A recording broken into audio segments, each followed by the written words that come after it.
Assalamualaikum warahmatullahi wabarakatuh. Welcome to English class with Mr. Sanjaya. Today it is grammatical class. I want to share to you about verb. All about verb. Ya. Jadi hari ini kita akan bercerita tentang verb ya.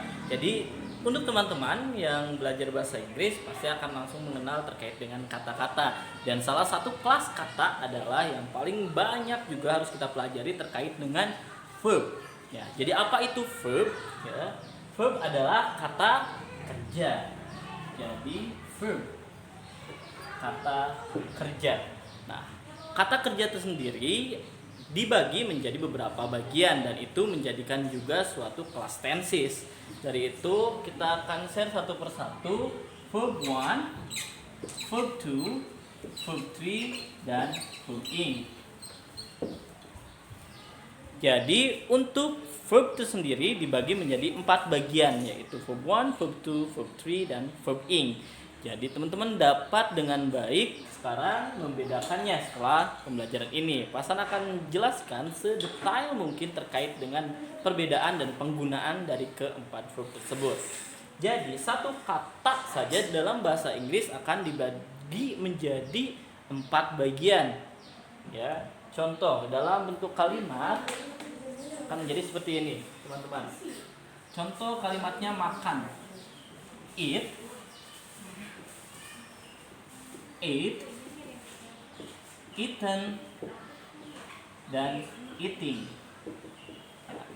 Kesemuanya berarti makan.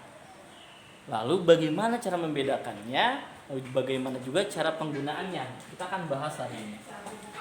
Oke, verb 1 untuk eat. Eat dalam kalimat akan berbunyi seperti ini. I eat rice. Ini ada contoh kalimatnya. Saya makan nasi. Jadi dalam bahasa Inggris, verb 1 digunakan dalam kalimat simple present untuk menyatakan suatu aktivitas yang berupa fakta, habit atau kebiasaan, juga rutinitas dan juga terkait dengan pengetahuan-pengetahuan dan informasi umum yang semua orang ketahui. Contohnya bumi itu bulat, lalu matahari berkelilingi bumi, bendera Indonesia adalah merah putih. Contohnya lagi hewan singa adalah hewan buas gitu. Kucing adalah hewan peliharaan, lalu seperti susu dihasilkan oleh sapi dan lain-lain. Itu adalah suatu fakta umum dan tidak melibatkan waktu. Di situ menggunakan simple present. Dan contohnya adalah ini, I eat rice. Saya makan nasi. Faktanya bahwa dia memakan nasi. Lalu bagaimana perbedaan dengan verb 2? Ya, verb 2 digunakan dengan format yang sedikit berbeda, tapi dalam bentuk kalimat yang sama. I eat rice. Kita lihat bentuknya hampir tidak ada perbedaan, hanya berbeda di bentuk kata verbnya saja. Lalu di sini kita bisa jelaskan bahwa jika tadi verb 1 digunakan untuk simple present, kalau verb 2 digunakan untuk simple past. Bedanya apa? Jadi jika kita terjemahkan, kita tinggal menggunakan kata sudah di sebelum kalimat atau kata verbnya. Jadi I eat rice, saya makan nasi. I ate rice, saya sudah makan nasi. Baik, nah ini untuk verb 1 dan verb 2. Cukup mudah kan? Jadi semudah itu sebenarnya untuk membedakan verb 1 dan verb 2. Nah sekarang kita naik ke level selanjutnya. Bagaimana cara menggunakan verb 3 dan verb ing? Ya.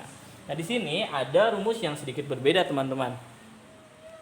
Untuk verb 3 dan verb ing ini khusus tidak bisa berdiri sendiri. Ini ciri dari keduanya. Jadi dua kata ini tidak dapat berdiri sendiri. Untuk verb 3 kita butuh satu imbuhan di depan, lalu verb ing juga seperti itu. Jadi akan menjadi kurang tepat jika subjek langsung ditempelkan dengan verb 3 atau verb ing.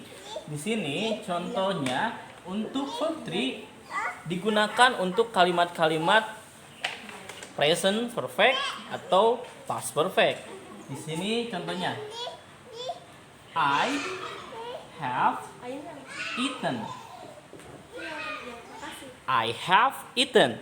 Saya sudah sedang makan. Jadi verb 3 contohnya adalah I have eaten untuk di kalimat simple atau present perfect. Ya. Lalu di sini contoh lagi adalah she has eaten. Nah, verb 3 ditempelkan dengan have dan has akan menjadikan kalimat present perfect. Ya, dan jika ditempelkan dengan had, he had eaten akan menjadi kalimat past perfect. Nah, dengan kata lain, Pasan sering mengucapkan dalam terjemahannya yaitu adalah sudah sedang. Jadi, saya sudah sedang makan. Dia sudah sedang makan atau dia laki-laki sudah sedang makan. Jadi, untuk kalimat verb 3 butuh have, had, dan had. Have, has, dan had dibutuhkan untuk dapat menggunakan verb 3. Lalu ada satu lagi untuk verb 3, yaitu digunakan untuk kalimat pasif. Nah, untuk kalimat pasif, verb 3 juga digunakan dan juga harus diawali dengan imbuhan. Imbuhan yang paling banyak digunakan adalah to be. Nah, contoh kalimat untuk to be, contohnya adalah it is eaten. Is to be eaten verb 3. Jadi ada to be verb 3. Ini akan berarti itu ya atau dia untuk benda dimakan. Jadi ini adalah kalimat pasif. Dia dimakan. Jadi untuk menyatakan kalimat pasif kita juga menggunakan verb 3 tapi diawali dengan to be. Dan terakhir adalah verb ing. Nah, verb ing sendiri digunakan untuk kalimat present continuous. Ya, present continuous adalah kalimat yang menyatakan kata sedang.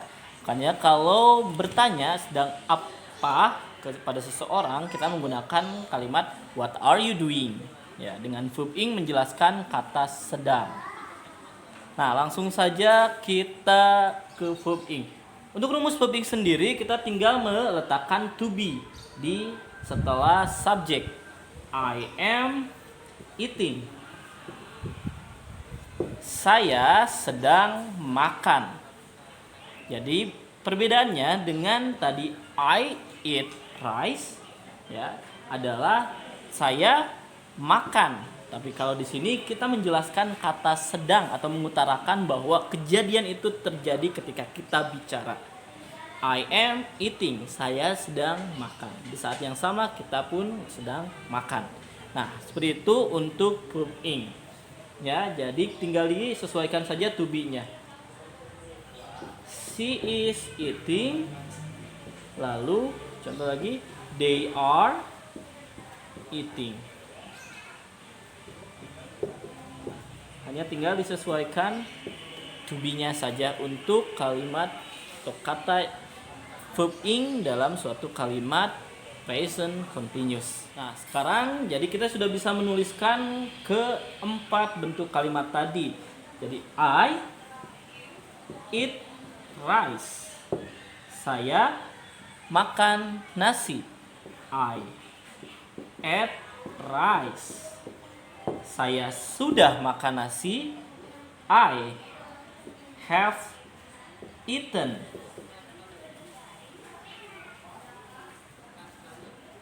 Eaten rice. Saya sudah sedang makan nasi. Dan I am eating rice.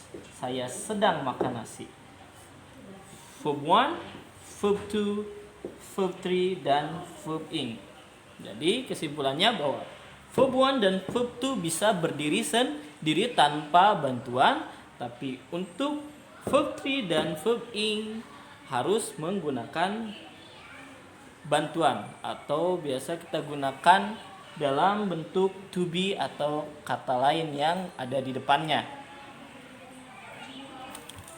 Sekian penjelasan dari Pasan untuk verb 1, verb 2, dan verb ing dalam jenis-jenis verb hari ini. Jika ada pertanyaan langsung saja tanyakan di kolom komentar di bawah. Kita diskusi lagi terkait dengan bahasa Inggris ke depannya. Lalu untuk kalimat ini, jadi ada satu hal yang paling sering digunakan dan itu adalah kekeliruan, yaitu saat kita menggunakan kalimat verb ing, menggunakan verb ing tapi lupa menggunakan to be di depannya. Contohnya, I swimming.